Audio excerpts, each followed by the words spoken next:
Hello hello hello.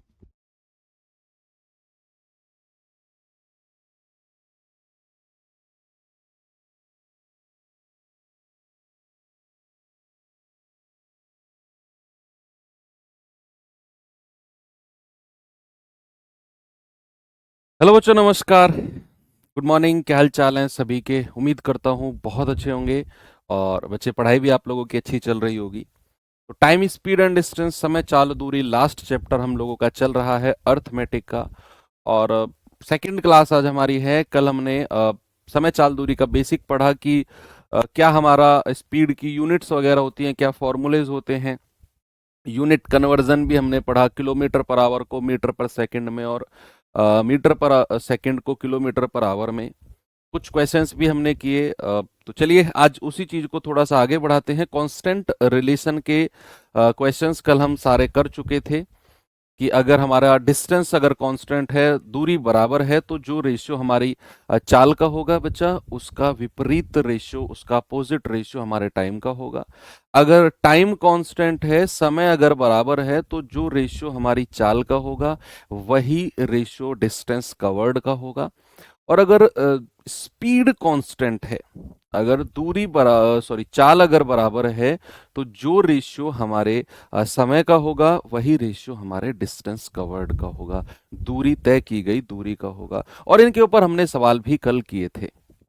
Okay. और फिर अपने नेक्स्ट टाइप में हम लोगों ने किए थे कि इतने की चाल से जाता है तो इतना मिनट लेट हो जाता है, इस चाल से जाएगा तो इतने जल्दी पहुंच जाएगा। तो वो सही समय या फिर दूरी वगैरह, ये कल का मैंने आपको थोड़ा सा एक समरी बताई है। कल एक होमवर्क भी दिया था बच्चे। एक बार आप सभी लोग मुझे बताइए इसका जवाब, फिर हम अपनी औसत चाल यानी कि एवरेज स्पीड की तरफ चलते हैं। और एक one of the most important and one of the most interesting topic आपका एवरेज स्पीड है। सवाल है कि एक व्यक्ति 30 किलोमीटर प्रति घंटे की चाल से चलता है तो वह 20 मिनट देरी से पहुंचता है, परंतु वह 40 किलोमीटर प्रति घंटे की चाल से चलता है तो वह 5 मिनट की देरी से पहुंचता है। दोनों केस में बच्चे उसे देरी यानी कि लेट ही हो रहा है।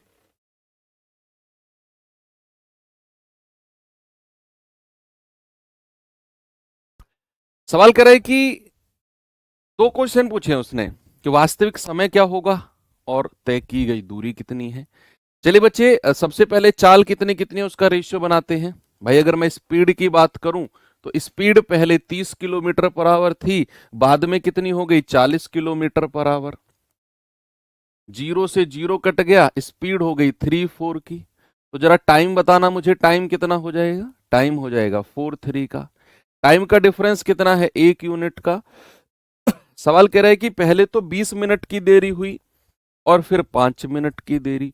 दोनों केस में उसे लेट देरी हुई है। कल मैंने बोला था कि जब भी देरी होगी तो डिफरेंस जो होगा वो माइनस होगा। यानी कि 20 में से आप 5 माइनस करेंगे तो 1 यूनिट का मान कितना आएगा? 15 मिनट। तो 4 यूनिट का मान कितना आएगा? 60 मिनट।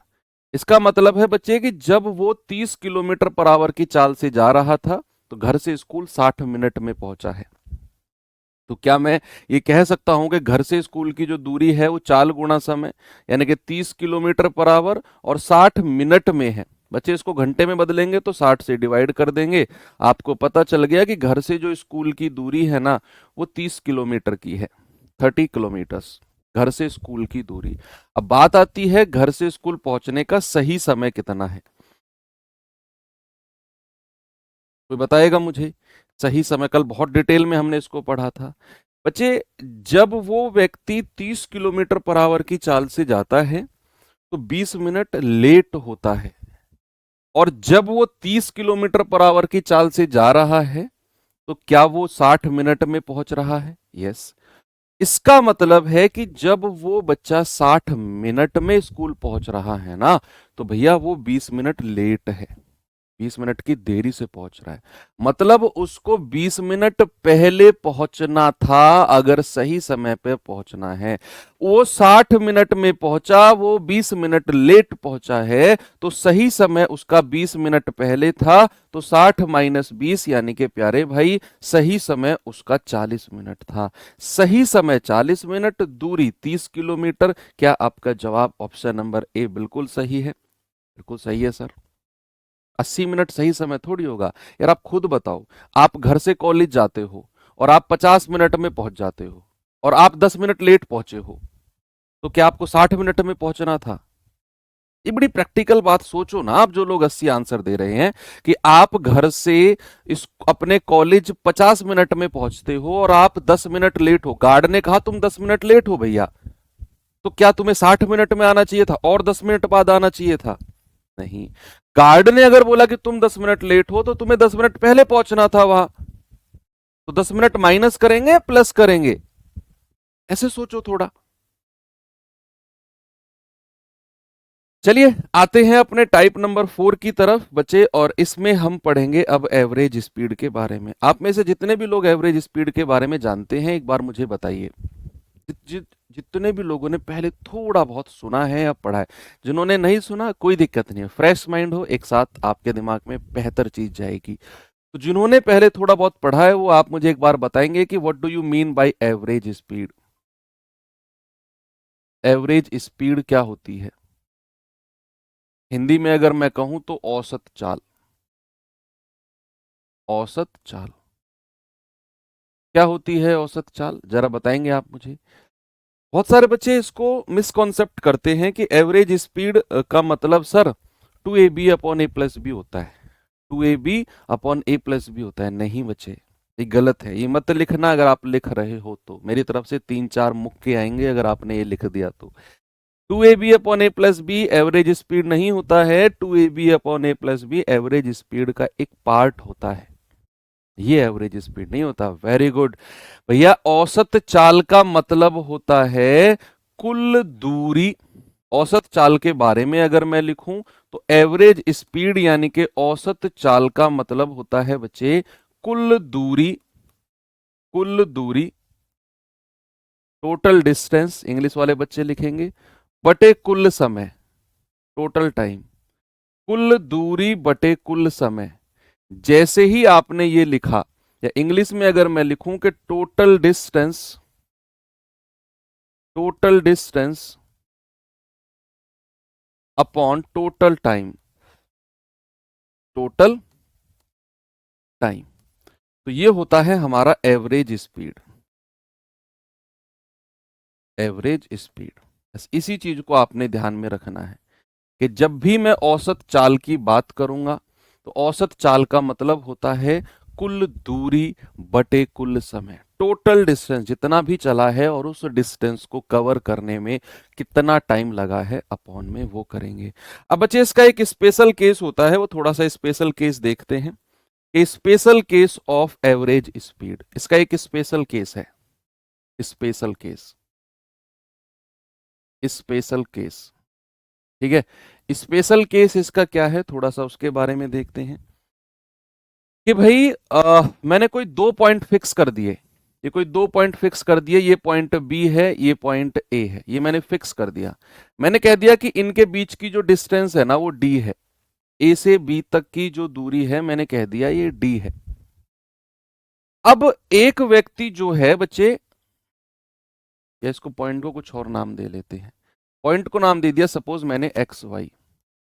अब एक व्यक्ति जो है एक्स से वाई की तरफ जाता है, 1 किलोमीटर, ये डी किलोमीटर का डिस्टेंस माना है मैंने। 1 किलोमीटर पर आवर की चाल से तो जाता है कहां तक?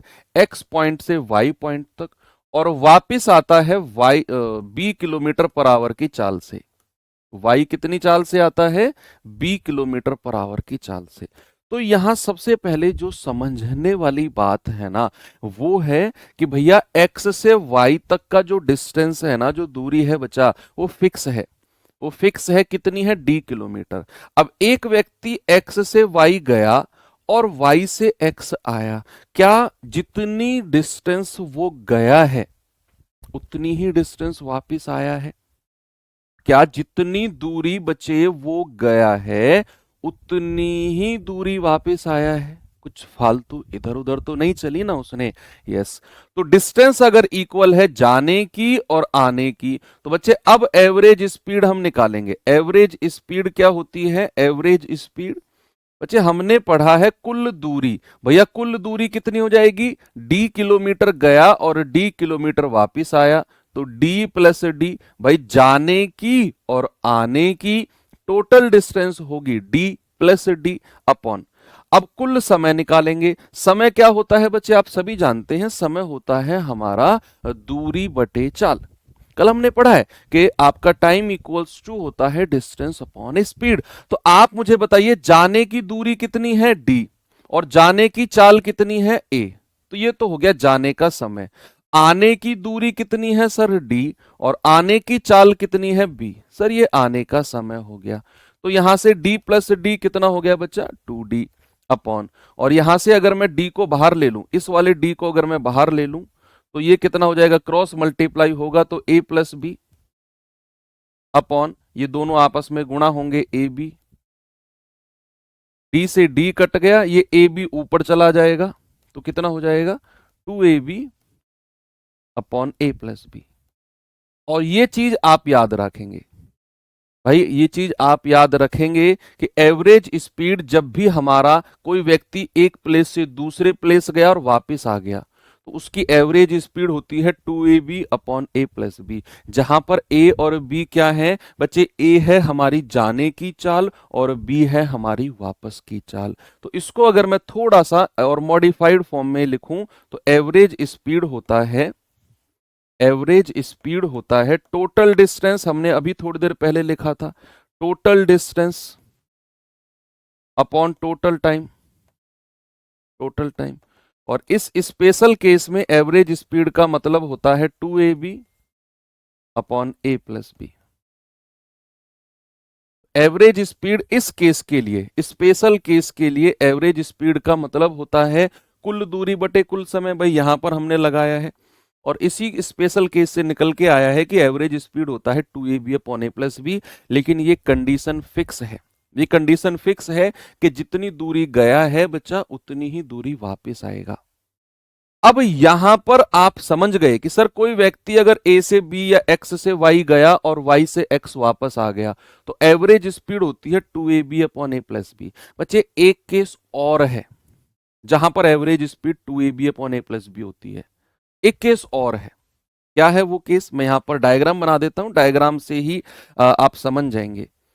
मैं यहां पर डायग्राम बनाता हूं। एक केस क्या है कि मान लो मैंने ये कोई पॉइंट फिक्स कर दिया ए, नहीं, ये एम पी और एन, और जो P है ना बच्चे ये मध्य बिंदु है, ये मिड पॉइंट है। ये क्या है, ये मिड पॉइंट है। मिड पॉइंट का मतलब है M से P की जो दूरी है वो D है और P से N की जो दूरी है वो भी D है। अब एक व्यक्ति जो है M से P गया है 1 किलोमीटर पर आवर की चाल से और P से N गया है 20 किलोमीटर पर आवर की चाल से। तो इस केस में भी जो उसकी एवरेज स्पीड होगी ना, औसत चाल जो होगी बच्चे वो यही होगी 2ab अपॉन ए प्लस बी। दो केस बनते हैं जहां पर हमारी एवरेज स्पीड 2ab अपॉन ए प्लस बी होती है। एक तो कि जितनी दूरी गया उतनी ही दूरी वापस आ गया, वापस आ रहा है। दूसरा केस क्या है बच्चे, वो एक m से p गया है d किलोमीटर की दूरी और p से n गया है अगेन d किलोमीटर की दूरी। यानी कि इस केस में भी उसके द्वारा तय की गई जो डिस्टेंस है वो इक्वल है। और डिस्टेंस अगर इक्वल है तो भैया हमारा एवरेज स्पीड ये होगा। डिस्टेंस अगर सर इक्वल नहीं है तो भैया फिर तो हमें अपना बेसिक मेथड लगाना होगा। कौन सा, अपना कुल दूरी बटे कुल समय वाला। वो भी तो है, ये तो मैं स्पेशल केस आपको बता रहा हूं कि इसका एक स्पेशल केस, तभी तो मैंने लिखा। तो ये एक केवल इन दो तरीके के सवालों में ही एवरेज स्पीड का फॉर्मूला वैलिड होगा और हम इस फॉर्मूले को बच्चे यूज करेंगे अपना बोट एंड स्ट्रीम में। याद रखना, जब मैं बोट एंड स्ट्रीम आपको पढ़ाऊंगा उस टाइम में याद दिलाऊंगा कि मैंने आपको बोला था कि ये वाला फॉर्मूला यहां यूज करना है। ओके, चलिए, वेरी गुड। सर अगर दूरी x से y से z हो, कर तो दिया बच्चे वो, मैंने लिख तो दिया अगला डायग्राम, m से p और p से n और डिस्टेंस इक्वल है। डिस्टेंस इक्वल नहीं है वो तो फिर जनरल केस बनता है, स्पेशल तो ये है। जनरल केस के तो बहुत सारे क्वेश्चन है मेरे पास। चलिए, पहला सवाल आपके एसएससी जीडी 2023 का ही पूछा गया है, एक बार देखेंगे। अगर मैं कहूं एवरेज स्पीड से तो कई सारे सवाल आपके पूछे गए हैं, चाहे जीडी 2021 की बात करूं, 2022 की बात करूं, 23 की बात करूं या फिर 2024 की बात करूं। ठीक है भाई।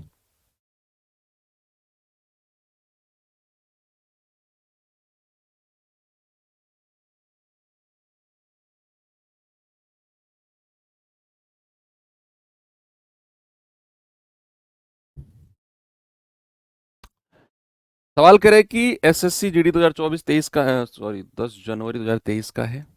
एक व्यक्ति स्कूटर द्वारा 64 किलोमीटर पर आवर की निश्चित दूरी तय करता है और वह साइकिल चलाकर 16 किलोमीटर पर आवर की चाल से प्रारंभिक स्थान पर लौट आता है। यानी कि बच्चे वो स्कूटर से गया है किसी पॉइंट पर, ए से बी कोई पॉइंट फिक्स है, और कह रहा है साइकिल चलाकर 16 किलोमीटर पर आवर की रफ्तार से प्रारंभिक यानी कि जहां से उसने चाल शुरू की थी वहां वापस आ जाता है।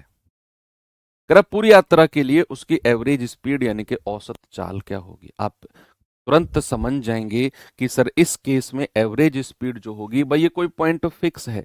वो व्यक्ति यहां से यहां गया है 64 किलोमीटर पर आवर की रफ्तार से और वापस आया है 16 किलोमीटर पर आवर की रफ्तार से। ठीक है, तो एवरेज स्पीड क्या हो जाएगी? एवरेज स्पीड हो जाएगी आपकी कुल दूरी बटे कुल समय, और इस स्पेशल केस में हम लगाएंगे 2ab upon a plus B.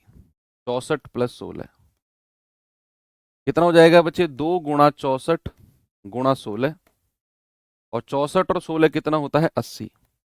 तो 16 पंजे 80 और 64 दूनी 128/5। आप कहेंगे सर 5 दूनी 10, 2 5 पूरे 25, 5 छंग 30। 25.6 किलोमीटर पर आवर जो है ये आपकी एवरेज स्पीड होगी, औसत चाल।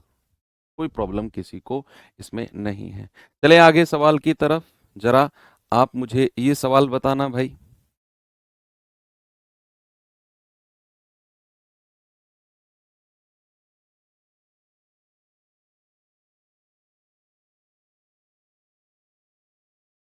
सवाल है, एक व्यक्ति पी से क्यू की यात्रा 50 किलोमीटर पर आवर की चाल से तय करता है और अपनी चाल में 60% की वृद्धि करते हुए वापस लौटता है।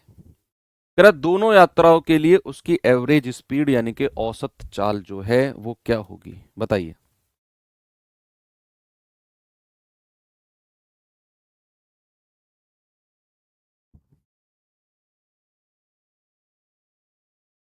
देखो, सवाल कह रहा है कि ये कोई पॉइंट है क्यू और ये कोई पॉइंट है पी। एक व्यक्ति पी से क्यू गया है 50 किलोमीटर पर आवर की चाल से, और सवाल ने बोला है बच्चे कि वो अपनी चाल में 60% की वृद्धि करके वापस आया है।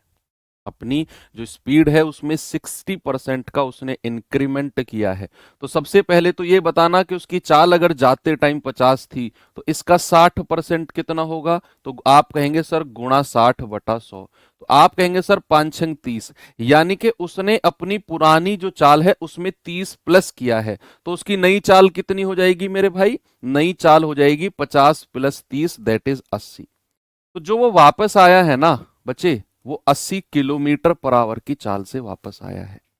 ने बोला है ना कि 60% की वृद्धि करके वापस आया है। तो एवरेज स्पीड का फॉर्मूला तो आपको कई करना है, 2ab upon a plus B. बच्चे क्या हो जाएगा? एवरेज स्पीड औसत चाल हो जाएगा 2ab 2 × 50 × 80 upon a plus B, यानी कि 50 + 80। आप कहेंगे sir 2 × 50 × 80 upon 8×5 = 13, 130। Very good. Zero से जीरो गया, आप कहेंगे 5 दूनी 10 और 80 × 10 यानी कि 800/13। ये किलोमीटर पर आवर आपका सही जवाब है। पॉइंट्स वगैरह में दिया हुआ है क्या? ठीक है। 13×6 = 78, 6 से शुरू होनी चाहिए। हमारा जो आंसर है 6 से शुरू होना चाहिए। हटाओ हटाओ हटाओ, एक ही ऑप्शन है 61.53। एक नजर अगर आपके ऑप्शन पे भी रहेगी ना तो बहुत सारी कैलकुलेशंस आप अपनी बचा सकते हो। आपको यहां देखा कि 800/13 है और ऑप्शन पॉइंट्स वगैरह में दिया हुआ है, तो आपने क्या किया? 13×6 = 78।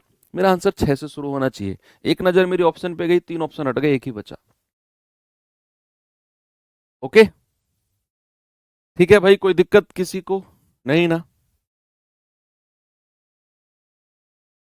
ये सवाल करिए जरा।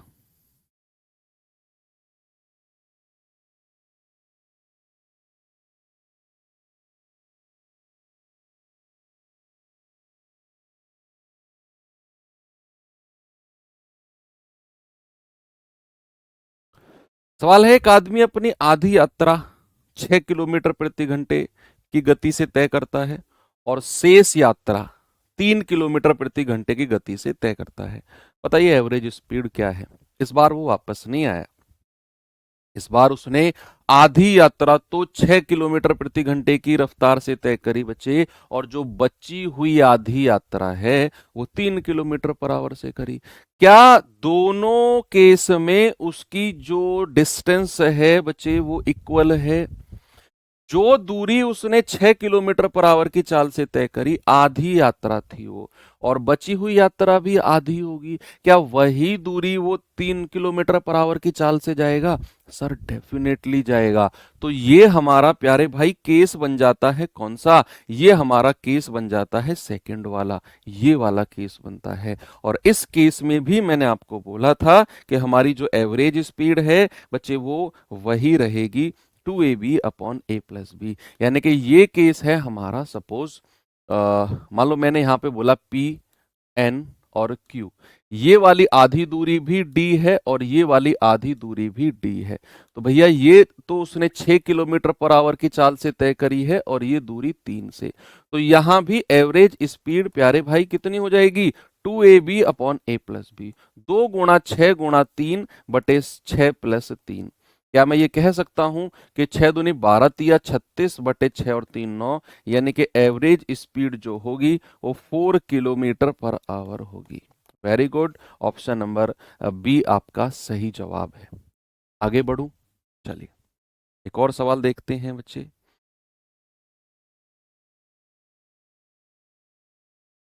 ये सवाल करिए जरा, एसएससी जीडी 2024 का आया हुआ सवाल है आपका।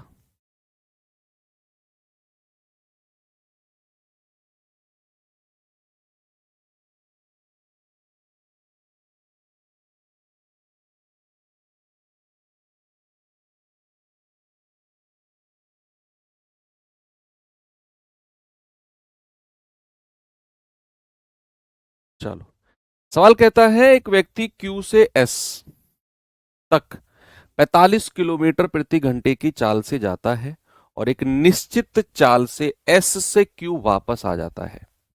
यदि उसकी average speed 36 kilometre per our है तो एस से क्यू की ओर जाते समय उसकी चाल क्या थी? बताएंगे सभी लोग इसका जवाब।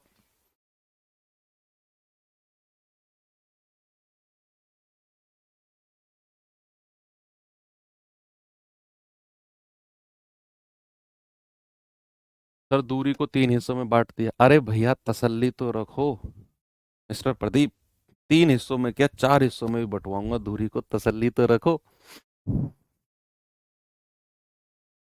सर आज मेरी पहली क्लास है, कुछ समझ में नहीं आ रहा है। बिल्कुल बाहर जाओ क्लास से बच्चे, फर्स्ट क्लास से जुड़ो, आप लेट जुड़े हो। और इस चैप्टर से तो बिल्कुल मत जुड़ो अगर आपकी पहली क्लास है। आप परसेंटेज से जुड़ो या फिर रेशियो एंड प्रोपोर्शन से पढ़ो, यहाँ आपको बहुत सारी दिक्कत आ जाएगी।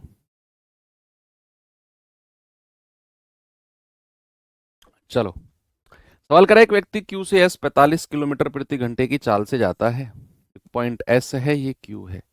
व्यक्ति गया है 45 की चाल से और वापस आया है, हमें नहीं पता। मान लिया मैंने कि ये वापस आया जो है ना, ये 1 किलोमीटर पर आवर की चाल से वापस आया है, और कह रहा है इसकी जो एवरेज स्पीड है वो 36 किलोमीटर पर आवर है, 36 किलोमीटर पर आवर। तो क्या मैं ये कह सकता हूं कि 2ab/a+b, 2 गुणा 45 गुणा a/a+b, यानी कि a+45 बराबर कितना है? बराबर है 36। Very good. तो यहां से काटा पीटी कर सकते हैं क्या? 9×5 = 45, 9×4 = 36, 2 से जाएगा, 2×2 = 4। अब आप क्रॉस मल्टीप्लाई करो, इधर तो 5a बचेगा, उधर आप क्रॉस मल्टीप्लाई करोगे तो 2 की अंदर मल्टीप्लाई होगी 2a प्लस 2 की 45 में मल्टीप्लाई होगी तो 90। 2 इधर आकर 5 में से घटेगा 3a बराबर 90। तो यहां से a कितना हो गया बच्चे? a हो गया 90/3, 90/3। और आपका जवाब कितना आ गया? 30 kilometre per our. Option number D हमारा सही है। ठीक है, वेरी गुड यार, मुझसे पहले आंसर दे रहे हो आप लोग तो मजा आ गया।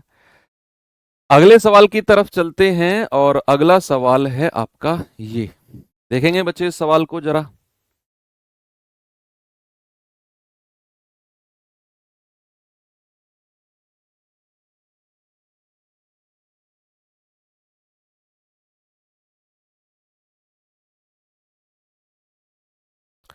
सवाल है, एक व्यक्ति अपनी यात्रा के पहले 176 किलोमीटर की दूरी 16 किलोमीटर पर आवर की चाल से और अगले 64 किलोमीटर की दूरी 32 किलोमीटर पर आवर की चाल से तय करता है।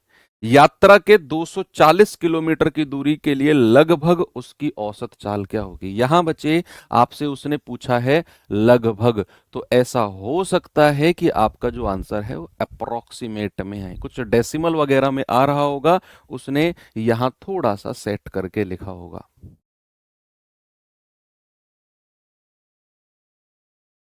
बताएंगे जरा।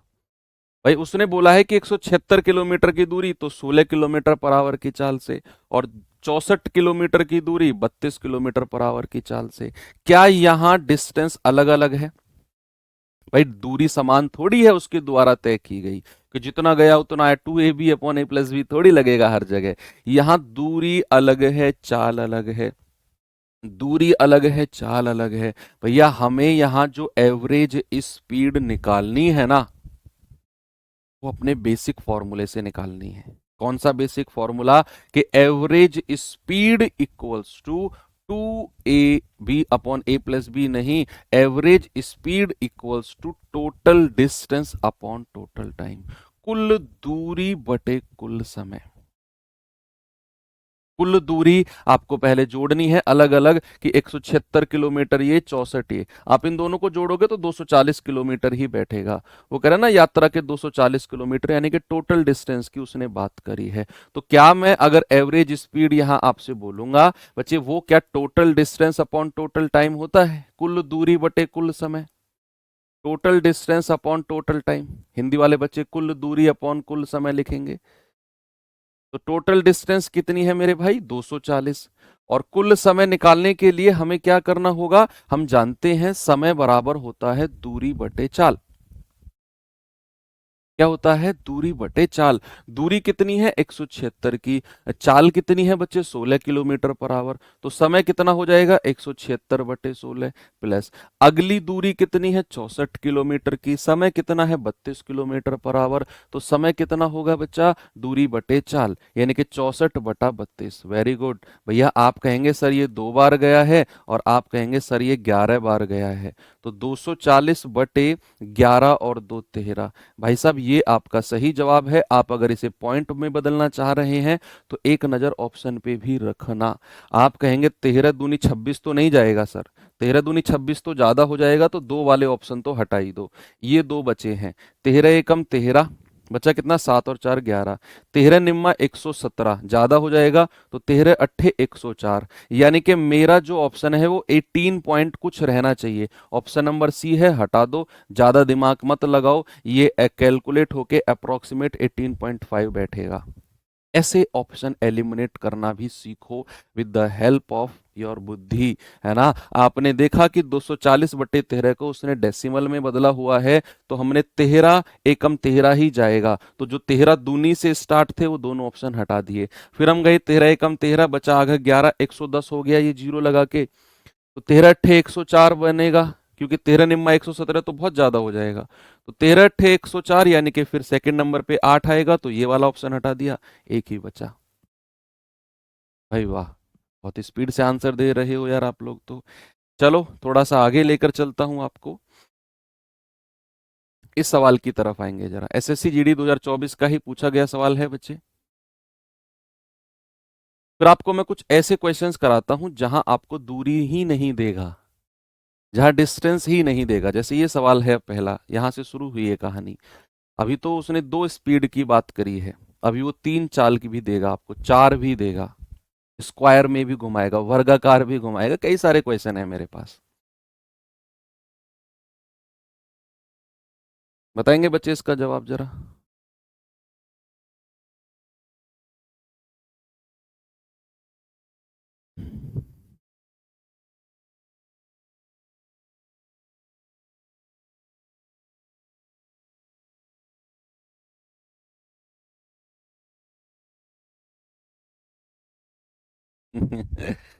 सवाल है, एक निश्चित यात्रा का 1/3 भाग, देखो अब हमें बच्चे यात्रा ही नहीं पता कितनी है, बस उसने बोला है कि उसका 1/3 भाग तो 24 किलोमीटर पर आवर की चाल से और एक चौथाई भाग 1/4 जो है वो 36 किलोमीटर पर आवर की चाल से, और जो शेष बच गया है वो उसने 60 किलोमीटर पर आवर की चाल से तय किया।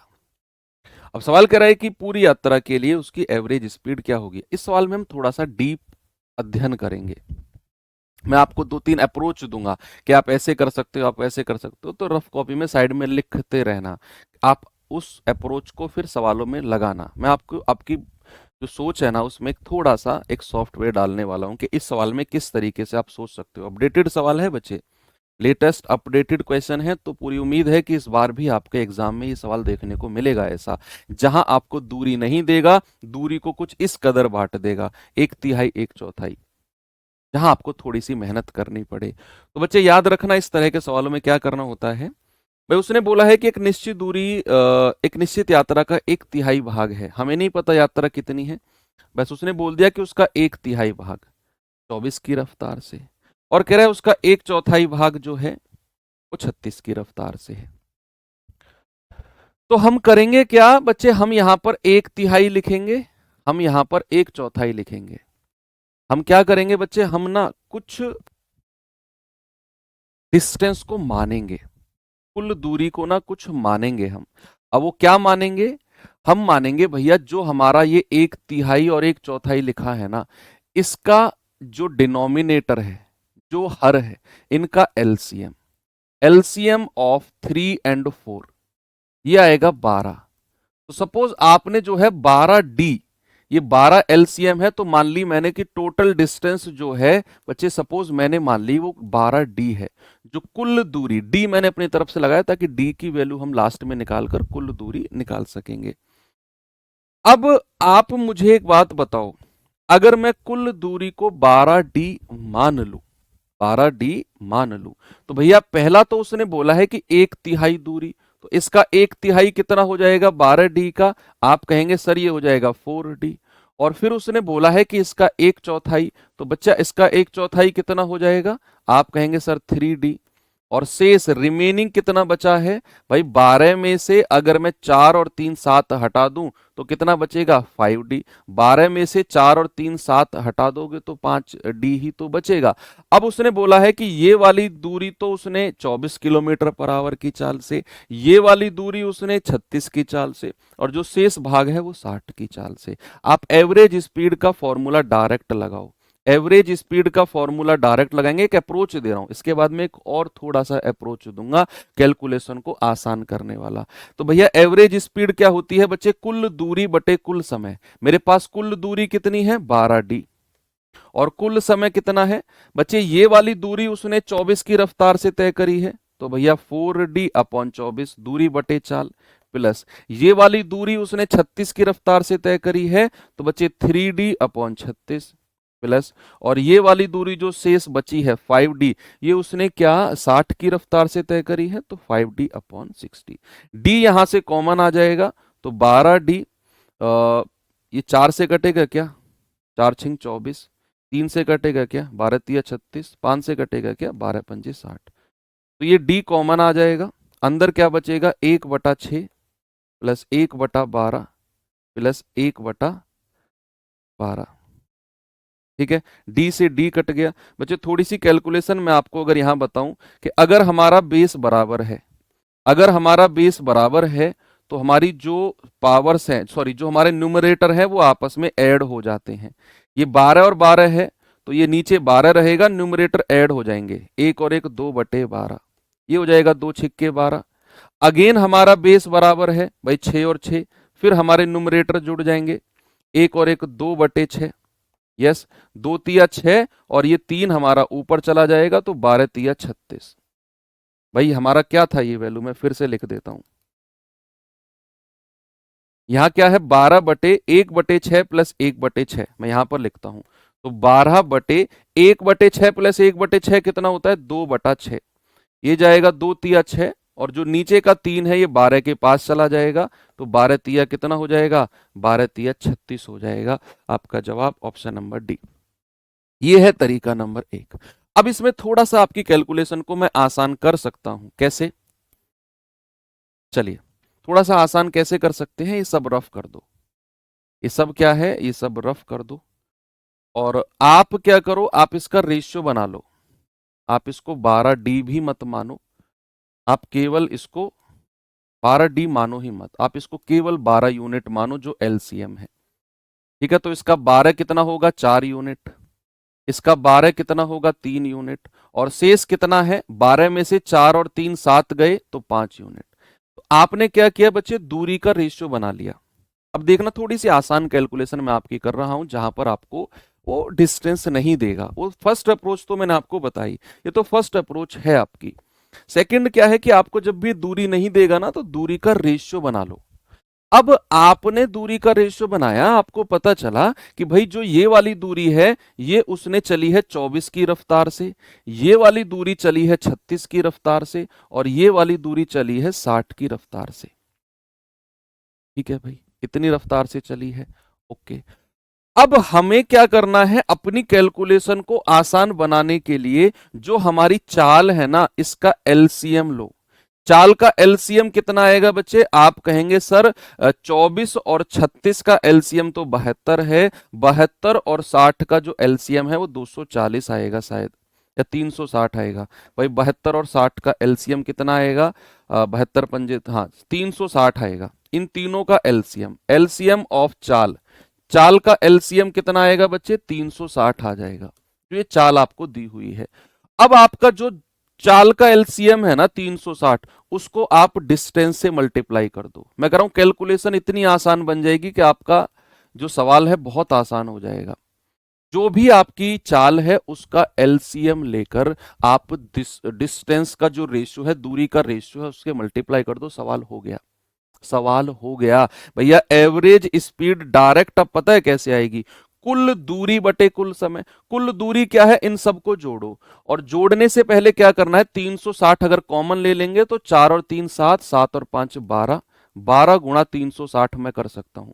भाई या तो मैं ऐसा करूं, इन दोनों की गुणा, इन दोनों की गुणा, इन दोनों की गुणा, फिर जोड़ूं। नहीं, मुझे तो स्मार्ट तरीके से चलना है। मैं क्या करूंगा, 360 को भूल जाओ, 4 3 7, 7 5 12, और फिर 360 से गुणा कर दो। ये कुल दूरी आ गई। अब समय निकालने के लिए दूरी बटे चाल करेंगे। दूरी बटे चाल यहीं पर आप कैलकुलेट करो बच्चे, यहीं पर। इसीलिए तो मैंने इसके एलसीएम से मल्टीप्लाई किया ताकि ये पूरा पूरा कटे। 24 एकम 24, 24 पंजे 120, और 15 चौके 60, प्लस ये 36 से जाएगा पूरा 10 बार, और 10 तिया 30, प्लस दूरी बटे चाल कर रहा हूं मैं, ये जाएगा 6 छिंग 36, 6 और 5 11। हो गया सवाल। आप कहेंगे सर 12 गुणा 360, 6 पंजे 30, सॉरी ये 30 जाएगा, 6 पंजे 30, तो 12 गुणा 360 बटे 30 30 60 60 120, तो 12 तिया 36 और 12 तिया 36, 300 सॉरी 36 किलोमीटर पर आवर। ये हमारा जवाब है, option number D. Very good. ठीक है भाई, तो अच्छा सवाल था। ऐसे कई सारे सवाल हैं मेरे पास अभी, जरा उनको भी देख लेते हैं। ये सवाल देखना जरा, ये भी जीडी 2023 में पूछा गया। अब आप खुद देखो, जो अभी अभी सवाल हमने किया है वो 2024 का पूछा गया सवाल है, ये 2023 का, उससे जस्ट एक साल पहले। इस बार 2025 का है, तो थोड़ा सा ध्यान रखना। देखेंगे बच्चे सवाल को, क्या है सवाल में कि आकाश अपने घर से स्कूल की दूरी अपनी साइकिल से 3 बराबर भागों में, 3 इक्वल बराबर भाग हैं, 3 बराबर भाग हैं, 3 इक्वल डिस्टेंस है, 5 kilometre per our, 10 kilometre per our और 15 किलोमीटर पर आवर की चाल से तय करता है। अपने घर से स्कूल तक जाने में आकाश की एवरेज स्पीड क्या है, बताइए।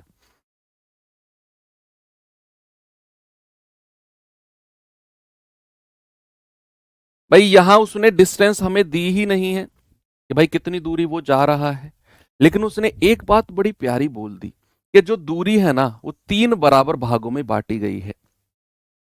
तो जब भी 3 बराबर भागों में बांटी गई है, तो क्या मैं दूरी का रेशियो 1:1:1 ले सकता हूं, यस और नो? भाई अगर उसने बोल दिया कि दूरी को 3 बराबर भागों में बांटना है, 3 इक्वल डिस्टेंस में बांटना है दूरी को, तो क्या मैं डिस्टेंस को 1:1:1 कह सकता हूं? बताओ भाई, कह सकता हूं कि नहीं? सर बिल्कुल कह सकते हो।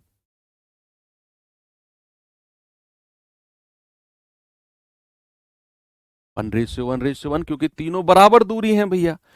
अब ये दूरी वो गया है कितनी चाल से? 5 किलोमीटर पर आवर की चाल से। ये वाली दूरी गया है कितनी चाल से? 10 किलोमीटर पर आवर की चाल से। और ये वाली दूरी गया है कितनी चाल से? 15 किलोमीटर पर आवर की चाल से। और मुझसे पूछा है एवरेज स्पीड। एवरेज स्पीड क्या होती है बच्चे? एवरेज स्पीड होती है कुल दूरी बटे कुल समय। अब डिस्टेंस तो हमारी रेशियो में है। मैंने आपको बोला जब भी दूरी हमारी रेशियो में दी होगी तो हम क्या करेंगे? हम जो चाल है ना उसका एलसीएम लेंगे। बच्चे एलसीएम ऑफ 5, 10 और 15 कितना होगा मेरे भाई? ये हो जाएगा 30। और इस 30 की मल्टीप्लाई तीनों जगह कर देंगे, यहां भी, यहां भी और यहां भी, ताकि मेरी कैलकुलेशन आसान हो जाए जब मैं एवरेज स्पीड निकाल रहा हूंगा। तो एवरेज स्पीड यानी कि औसत चाल क्या होता है बच्चे? वो होता है कुल दूरी बटे कुल समय, total distance upon total time. तो आप इस दूरी को जोड़ो तीनों को, तो 1+1+1 कितना हो गया? 3, और 3 इंटू 30 कर दो, है ना भाई। मैंने क्या किया? 30 को कॉमन ले लिया तो 1+1+1 कितना हुआ? 3, और 30 से मल्टीप्लाई कर दिया बटे। अब मैं कुल समय निकालने जा रहा हूं बच्चा। कुल समय होता है दूरी बटे चाल। दूरी कितनी है और चाल कितनी है? आप कहेंगे सर 5 6 30, 6 एकम 6 प्लस 10 तिया 30, 3 एकम 3 प्लस 15 दूनी 30, 2 एकम 2। कितना अच्छा सवाल बन गया। 30 तिया 90 बटे 11 किलोमीटर पर आवर। या फिर आप 11×8 = 88, 8 सही 2/11 किलोमीटर पर आवर। मगर बड़ा प्यारा क्वेश्चन है और उससे भी आसान आपको मैंने तरीका बता दिया। वेरी गुड, आप सभी लोग सीख चुके हैं। एक और थोड़ा सा फिर मैं लेवल बढ़ाता हूं। ये भी जीडी 2023 का ही पूछा गया सवाल है। ये सवाल देखना जरा, एसएससी जीडी 2024 का है, बल्कि ये तो जीडी 2024 में देखो 23 और 24 में सारे सवाल ऐसे ही पूछे गए हैं जहां आपको डिस्टेंस ना दी हो, जहां आपको रेशियो बनाकर करना हो। सारी सवाल 23 और 24 के ऐसे ही एवरेज स्पीड से पूछे गए हैं।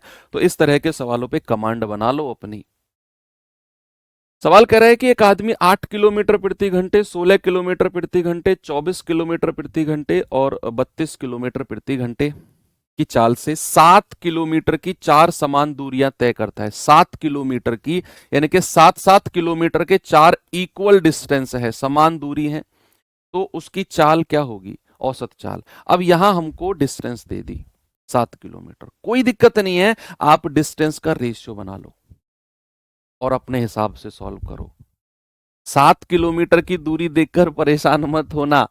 आप दूरी ये बोला है कि 7 किलोमीटर की 4 बराबर दूरी है ना, 7 किलोमीटर की 4 बराबर दूरी है ना। तो आप क्या करो बच्चे? आप दूरी का रेशियो बना लो।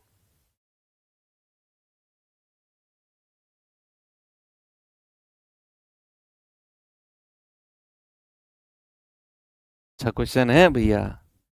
और 8, 16, 24 और 32 का एलसीएम ले लेना और मल्टीप्लाई कर देना उस रेशियो में।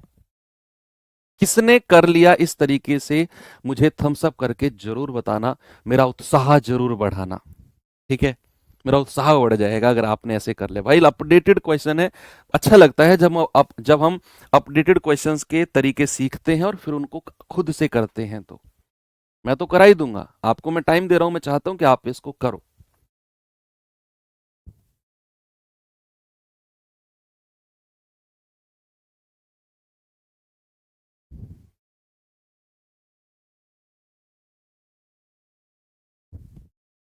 (384/25) ओके।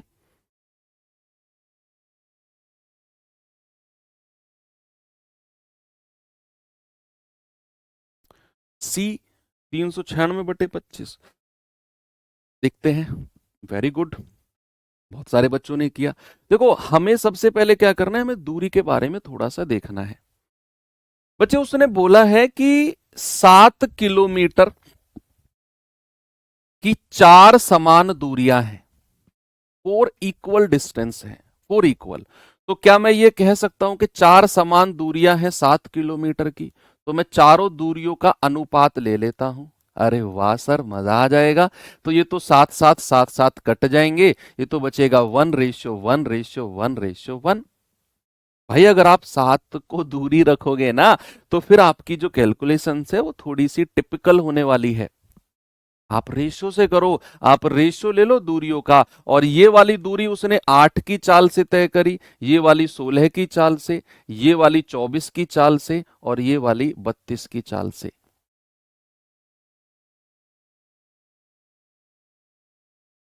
अब आपने क्या करना है, आपने इन चाल का जो एलसीएम है, कितना बचे, एलसीएम ऑफ 8, 16, 32, 24 एंड 32, कितना होता है 96। इस 96 की मल्टीप्लाई सारी डिस्टेंस में कर दो, 96, 96, 96 एंड 96। अब यहां पर एवरेज स्पीड क्या होगी बच्चे, एवरेज स्पीड होगी कुल दूरी। कुल दूरी क्या है, 1, 2, 3 और 4, 4 और 96। और जब हम समय निकालने जाएंगे तो आपका ये सीधे सीधे कटेंगे, 12 अट्ठे 96, 12 एकम 12, इसीलिए तो एलसीएम लिया था ताकि ये पूरा पूरा कटे। 16 छिक्कम 96, 6 एकम 6, 24 चौके 96, 4 एकम 4, 32 तिया 96, 3 एकम 3। लो हो गया, 4 × 96 बटे 12 और 6 18, 4 22 और 3 25। ये कितना है भाई, 4 छिंग 24, 2 4 नाम 36 और 2 38, 384 बटे 25 kilometre per our. Option number D हमारा बिल्कुल सही जवाब है। वेरी गुड यार, मजा आ गया।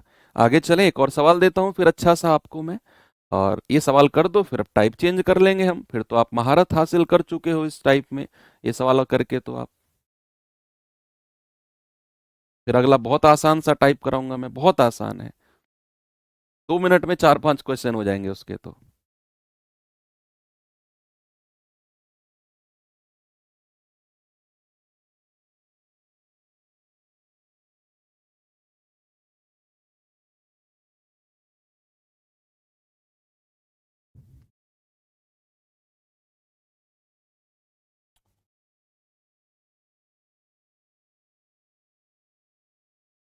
एसएससी जीडी 2023 का पूछा गया सवाल है, 23 24 में तो गुस्सा ही निकाला है। गुस्सा नहीं, अच्छे सवाल रखे हैं, ऐसे सवाल आने चाहिए यार। आप खुद सोचो, देखो अभी एसएससी जीडी का कोई फॉर्म नहीं आया है, अभी बहुत सारे बच्चे ऐसे हैं जिन्होंने तैयारी शुरू नहीं की। आप जेन्युइन एक बात बताना, आप लोग पिछले 3 महीने से तैयारी करने में लगे हुए हो। एग्जाम सपोज अगर नवंबर दिसंबर में हुआ तो अगले 3 4 महीने और तैयारी आप करोगे, आप 6 7 महीने तैयारी करोगे। और सवाल अगर बन जाए कि एक व्यक्ति ए से बी 10 किलोमीटर प्रति घंटे की चाल से जाता है और 12 किलोमीटर प्रति घंटे की चाल से आता है, तो औसत चाल बताओ। क्या तुम्हारी 7 महीने की मेहनत के साथ इंसाफ होगा? भाई ये सवाल तो वो भी कर लेगा जिसने एग्जाम से 1 महीने पहले तैयारी शुरू करी है, फिर तुम्हारी 7 महीने की मेहनत का फायदा क्या हुआ? ये सवाल तो वो भी कर लेगा। सवाल तो ऐसा बनना चाहिए ना जो तुमने 7 महीने में पढ़ा है और बहुत डीप में जाकर पढ़ा है, ऐसा पढ़ा है जो वो 2 महीने पहले वाले बच्चे नहीं पढ़ पाएंगे, ऐसा पढ़ा आपने कुछ। तो कोशिश करो या फिर उम्मीद करो कि पेपर का लेवल अच्छा बने और उस अच्छे लेवल की तैयारी आप करो। सवाल है, एक विमान किसी वर्गाकार मैदान के चारों ओर उसकी 4 भुजाओं में संलग्न 150 kilometre per our, 300 kilometre per our, 450 kilometre per our और 600 किलोमीटर पर आवर की चाल से उड़ता है। वर्गाकार मैदान की चारों घूमते हुए विमान की औसत चाल क्या है? बच्चे वर्गाकार यानी कि ऐसी आकृति जिसकी चारों भुजाएं जो है ना वो समान हो, जिसकी चारों भुजाएं, भाई ये कोई वर्ग है, मैंने कहा ये कोई वर्ग है जिसकी चारों भुजाएं समान होती हैं। 1 1 1 1 का रेशियो मैं कह सकता हूं। तो क्या मैं ये कह सकता हूं कि वर्गाकार की चारों भुजाओं का जो रेशियो होगा प्यारे भाई, वो 1/1/1/1 होगा? यस। तो पहली वाली जो दूरी है उसने 150 की रफ्तार से तय करी है, दूसरी वाली जो दूरी है उसने 300 की रफ्तार से तय करी है, तीसरी वाली दूरी जो है उसने 450 की रफ्तार से तय करी है, और चौथी वाली जो है उसने 600 की रफ्तार से तय करी है। आपको क्या करना है, इनका एलसीएम लेकर डिस्टेंस से मल्टीप्लाई करना है। बताओ क्या इनका एलसीएम आया है, कोई बताएगा मुझे? दो दो का ले लो, 300 और 600 का एलसीएम 600, और 150 और 450 का एलसीएम 450, इन दोनों का एलसीएम लेना है। तो 10 कॉमन ले लिया या 150 ही कॉमन ले लिया, 15 चौके 60, 15 तिया 45 और 4 तिया 12, 15 12 180, यानी कि एलसीएम आ गया 1800। तो इनका एलसीएम कितना आ गया भैया, साइड में लिख लेना कि LCM of 150, 300, 450 and 600 equals to 1800।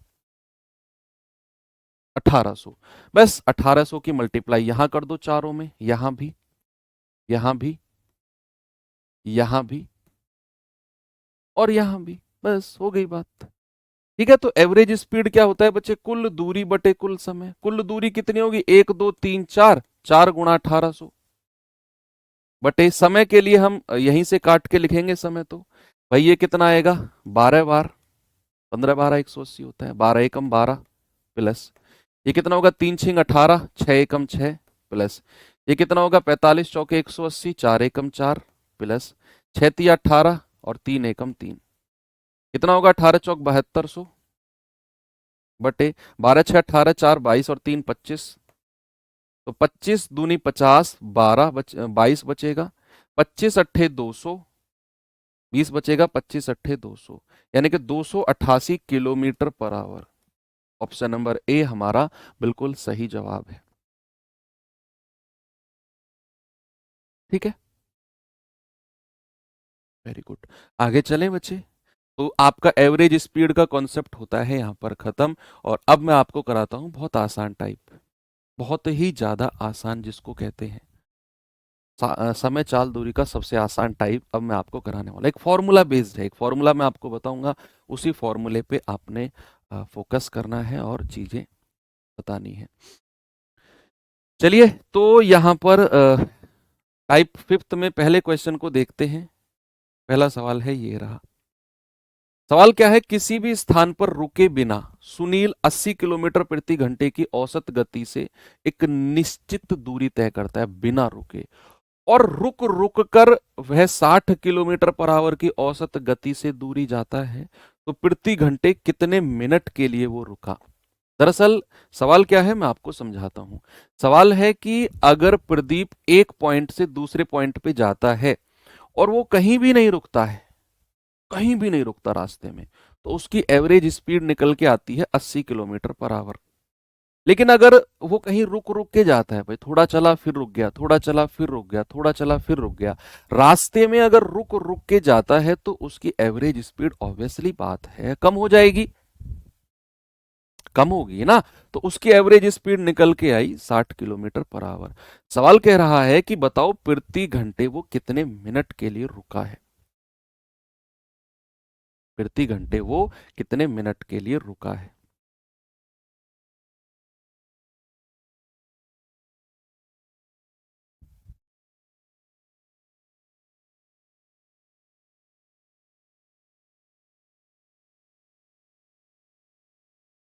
Yes बच्चे, एक फॉर्मूला होता है कि जो उसका रुकने का समय होता है ना, प्रति घंटे रुकने का जो समय होता है, जो उसके रुकने का समय होता है, रुकने का समय, रुकने का समय होता है बच्चे, तेज गति, तेज गति माइनस धीमी गति, धीमी गति बटे तेज गति, तेज गति और गुणा 60, इतने मिनट प्रति घंटे, इतने मिनट प्रति घंटे के लिए वो रुकता है। ये डायरेक्ट आपको फॉर्मूला इस तरह के सवालों में लगाना है कि तेज गति माइनस धीमी गति बटे तेज गति गुणा 60। भाई यहां पर तेज गति कितनी है बच्चे, 80, माइनस धीमी गति कितनी है 60, बटे तेज गति कितनी है 80 और गुणा 60। आपका जवाब कितना आएगा बच्चे, 20 बटे 80 और गुणा 60। आप कहेंगे 20 चौके 80 और 4 से जाएगा 15 बार, यानी कि सर वो 15 मिनट प्रति घंटे, 15 मिनट प्रति घंटे के लिए वो रुकेगा। आपका जवाब होगा ऑप्शन नंबर सी, 15 मिनट प्रति घंटे के लिए वो रुका होगा। Very good. अगला आसान सा सवाल जल्दी से मुझे बता दो जवाब, 3 4 क्वेश्चन है, इनको खत्म करते हैं फिर अगले टाइप, वो भी आसान सा ही है।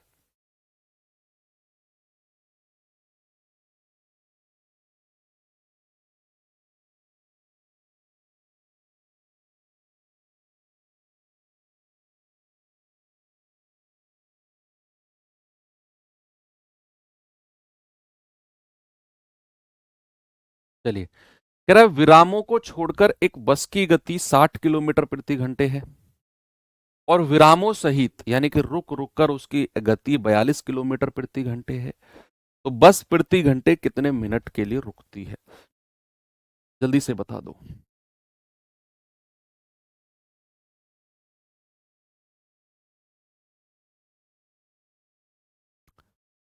चलिए देखते हैं बच्चे। भाई तेज गति कितनी है? 60। धीमी गति कितनी है? 42। तेज गति कितनी है? 60 और गुणा 60। 60 से 60 गया, 60 माइनस 42 यानी कि 18 मिनट प्रति घंटे। क्या जवाब है? Option number B. अगले सवाल पे चलो, ये सवाल करेंगे जरा।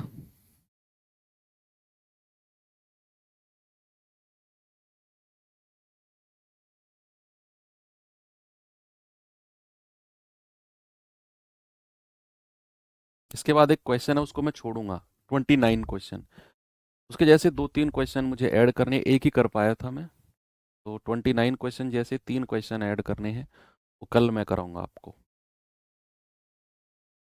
सवाल है, यदि एक व्यक्ति बिना रुके किसी दूरी को 15 किलोमीटर प्रति घंटे की औसत चाल से तय करता है और रुक रुक कर उसी दूरी को 12 किलोमीटर प्रति घंटे की औसत चाल से तय करता है, तब ज्ञात कीजिए कि प्रति घंटे वह कितनी देर के लिए रुका है। बताओ भाई, तेज गति कितनी है आपकी? 15। धीमी कितनी है? 12। तेज कितनी है? 15 और गुणा 60। तो 15 चौके 60, 15 में से 12 गए 3, गुणा 4, यानी कि आप कहेंगे सर 12 मिनट प्रति घंटे। 12 मिनट प्रति घंटे के लिए वो रुका है। ऑप्शन नंबर सी बिल्कुल सही है। ठीक है, तो 29th क्वेश्चन को मैं स्किप कर रहा हूं बच्चे, ऐसे क्वेश्चंस कल मैं ऐड करूंगा। और आते हैं अपने अगले टाइप की तरफ। टाइप नंबर 6 हमारा अब शुरू हो गया है। ये भी आसान सा टाइप है, इसमें भी मतलब कैलकुलेशन नहीं है, इसमें तो कैलकुलेशन नहीं है, बस चीजें लिखनी है और थोड़ा सा बुद्धि का प्रयोग करना है ना। तो चलिए देखते हैं सवाल क्या है जरा। थोड़े से लैंग्वेज में बड़े हो सकते हैं लेकिन सवालों में कुछ है नहीं।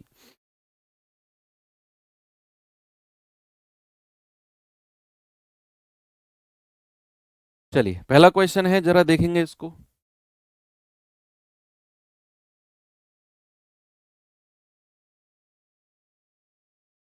रहमान को एक निश्चित स्थान पर पैदल चलकर जाने और सवारी पर वापस आने में 10 घंटे लगते हैं।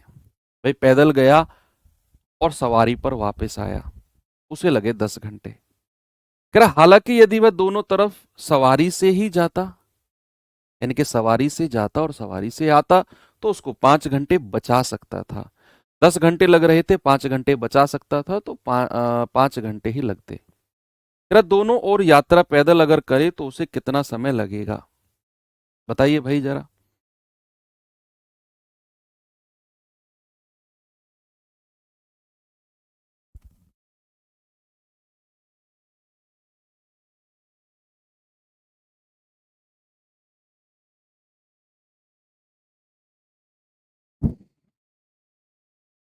Very good.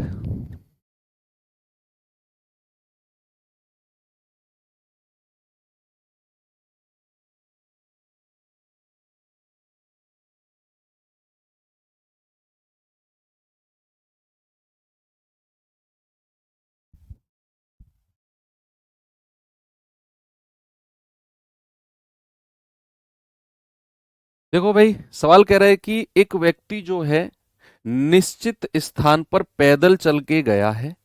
पैदल को मैं पी मानता हूं, पैदल चल के गया और सवारी से वापस आया, उसको समय कितना लगा है? 10 घंटे।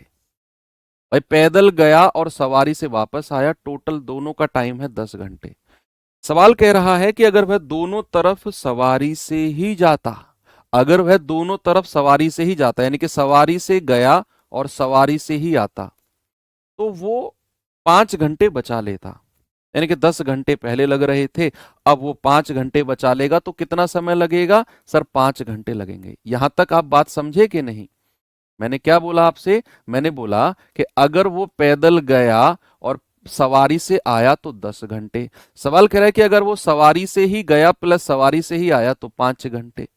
तो यहां से सवारी की एक समय आप निकाल सकते हो 2s इक्वल्स टू 5 आवर्स। तो यहां से s का कितना आ जाएगा 5/2 यानी कि 2.5 घंटे 2.5 आवर्स। तो सवारी का समय कितना आ गया 2.5 आवर्स एक तरफ का। एक तरफ का कितना है 2.5 घंटे। अब अगर मेरे पास सवारी का समय 2.5 घंटे है तो भैया पैदल का समय कितना होगा। पैदल का समय कितना होगा आप 10 में से 2.5 घटा दो। 10 माइनस 2.5 आप कहेंगे सर 7.5। कितना बच्चे पैदल का समय है 7.5। क्या इतनी बात आपको समझ में आई। पैदल का समय कितना है। पैदल का समय है 7.5।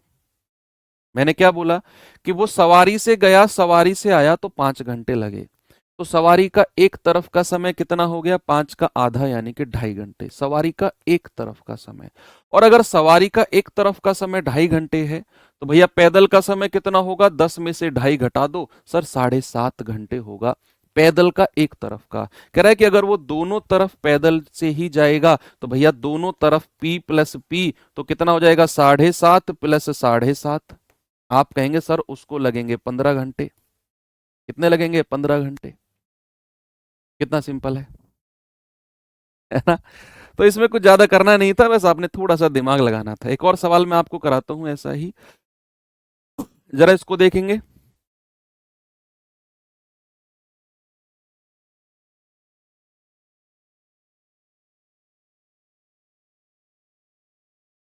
सवाल कह रहा है कि निधि एक स्थान से चलकर जाने और साइकिल से वापस आने में 3 घंटे 45 मिनट का समय लेती है। पैदल चल के गई और साइकिल से वापस आई 3 घंटे 45 मिनट। कह रहा है कि उसे चलकर जाने और आने में 4 घंटे 20 मिनट लगते हैं। पैदल गई और पैदल ही आई। पैदल गई पैदल ही आई तो 4 घंटे 20 मिनट लगे। तो उसे साइकिल से आने जाने में कितना समय लगेगा। मैं चाहता हूं हर बच्चा इस सवाल का जवाब सही दे। सही दे भाई। उसने बोला है कि निधि पैदल चल के गई और साइकिल से वापस आई यानी कि पैदल प्लस साइकिल दोनों का समय कितना है बच्चे 3 घंटे 45 मिनट। 3 घंटे 45 मिनट है दोनों का समय पैदल चलकर जाने और साइकिल से वापस आने का।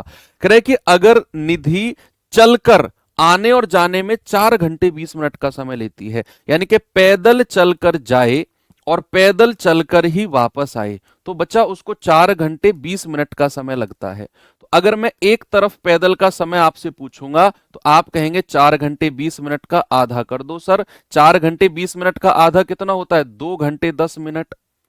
क्या ये बात क्लियर है कि पैदल का एक तरफ का जो समय है वो 2 घंटे 10 मिनट है। तभी तो दोनों तरफ का समय 4 घंटे 20 मिनट होगा भैया।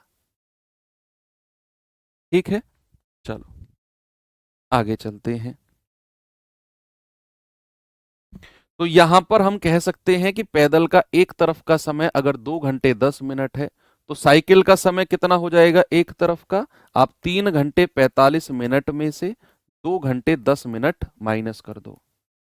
2 घंटे 10 मिनट माइनस कर दो तो 3 में से 2 गया 1 और 45 में से 10 गए तो 35।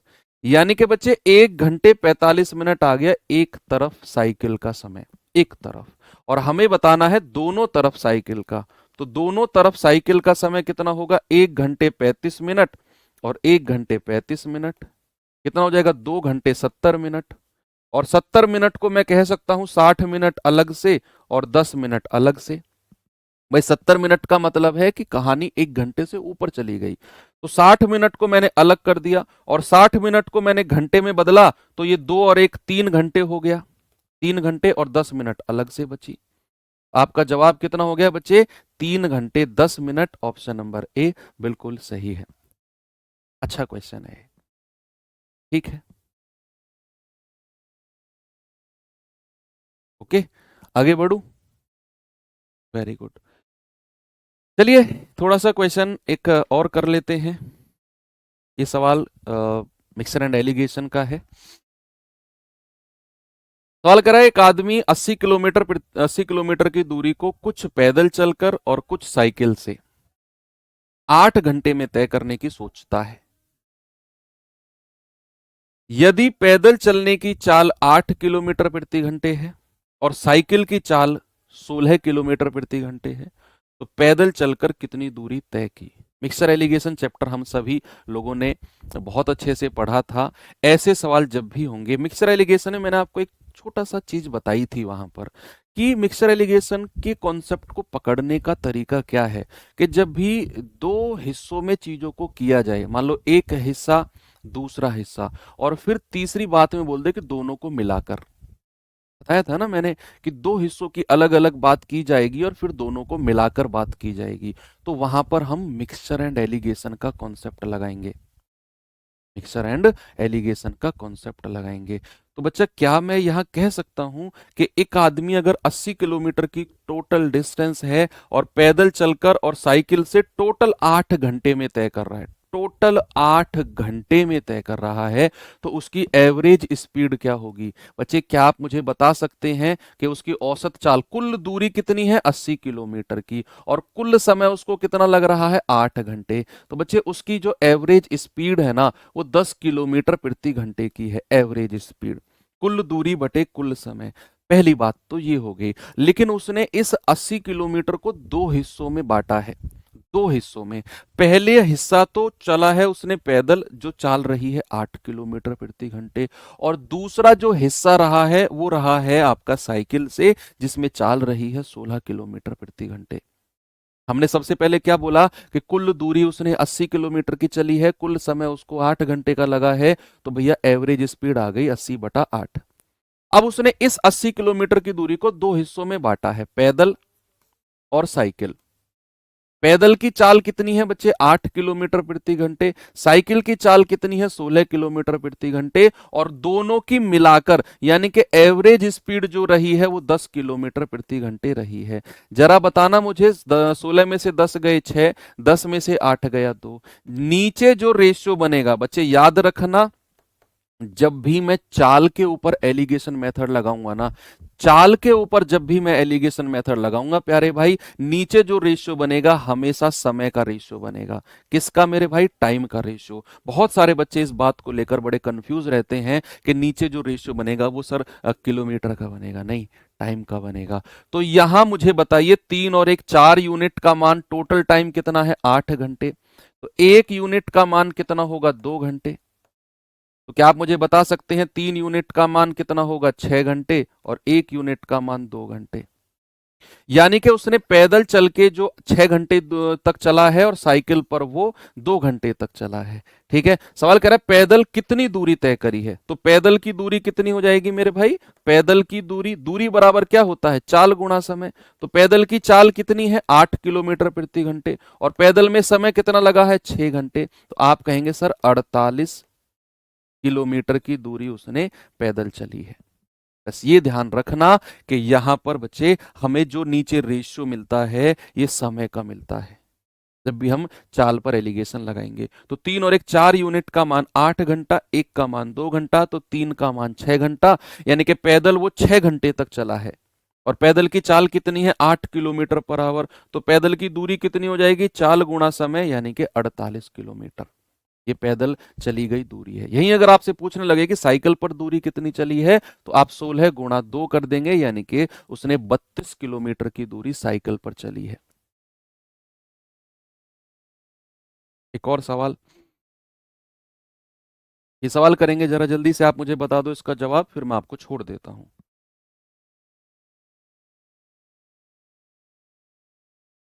सवाल है, एक आदमी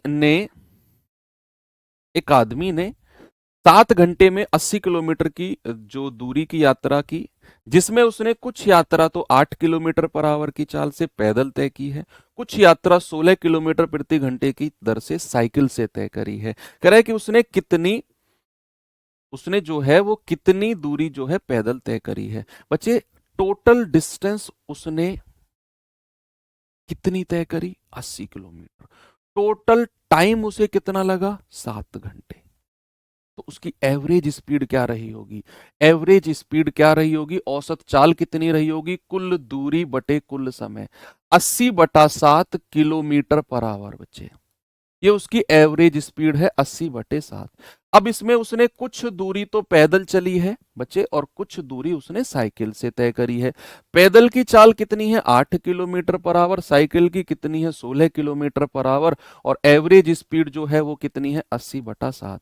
आपने मिक्सचर एंड एलिगेशन में इस तरह का कॉन्सेप्ट बहुत अच्छे से सीखा है कि कभी अगर यहां बटे में आएगा तो भैया आप इस 7 की गुणा तीनों में कर दो, ये मैंने सिखाया है आपको। 7 की गुणा तीनों में कर दो, ये गया, ये जाएगा 8 सत्ते 56, ये जाएगा 16 सत्ते 112। तो बड़े में से छोटा घटाएंगे, 112 में से 80 गया तो 32 आएगा, और 80 में से 56 गया तो 24 आएगा। आप कहेंगे सर 8 तिया 24 और 8 चौके 32। नीचे जो रेशियो है मेरे भाई वो समय का रेशियो बनता है, हमेशा याद रखना जब भी हम चाल के ऊपर एलिगेशन लगाएंगे तो। अब हमें पता चल गया कि 4 + 3 अगर मैं कहूंगा 7 यूनिट, तो 7 यूनिट का मान उसको समय कितना लग रहा है 7 घंटे। तो बच्चे 1 यूनिट का मान 1 घंटे, तो भाई साहब 4 यूनिट का मान कितना होगा 4 आवर्स, और 3 यूनिट का मान कितना होगा 3 आवर्स। यानी कि वो पैदल भी 4 घंटे चला है और साइकिल भी वो 3 घंटे चला है। आपसे कह रहा है पैदल उसने कितनी दूरी तय की है, भैया पैदल की दूरी कितनी आ जाएगी, पैदल की दूरी, आप कहेंगे सर चाल गुणा समय, पैदल की चाल कितनी है 8, केवल 8 किलोमीटर प्रति घंटे रखना है, 8 सत्ते 56 मत कर देना, 8 गुणा, और पैदल का समय कितना है 4 घंटे, 8 गुणा 4 यानी कि 32 किलोमीटर की दूरी जो है उसने पैदल चली है।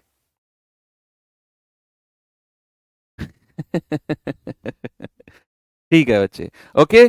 तो बाकी चलो ठीक है, जो मैंने क्वेश्चन छोड़ा है 29 उसको मैं होमवर्क दे देता हूं ना आपको, और ये आप खुद से ट्राई करना। कल मैं इसी क्वेश्चन को कराऊंगा आपको, और ऐसे 1-2 सवाल और लेकर आऊंगा, इसमें कुछ कॉन्सेप्ट भी हैं जो मुझे आपको बताने हैं। एनीवे आप अगर ट्राई कर सकते हो तो ओके है, नहीं तो फिर हम कल इस क्वेश्चन को और इसके जैसे 1-2 सवाल और करेंगे।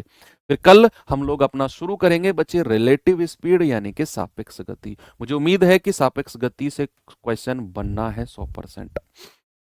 चलिए बाकी मिलते हैं कल के सेशन में। बढ़िया रही आज की class. Thank you, bye bye, जय हिंद।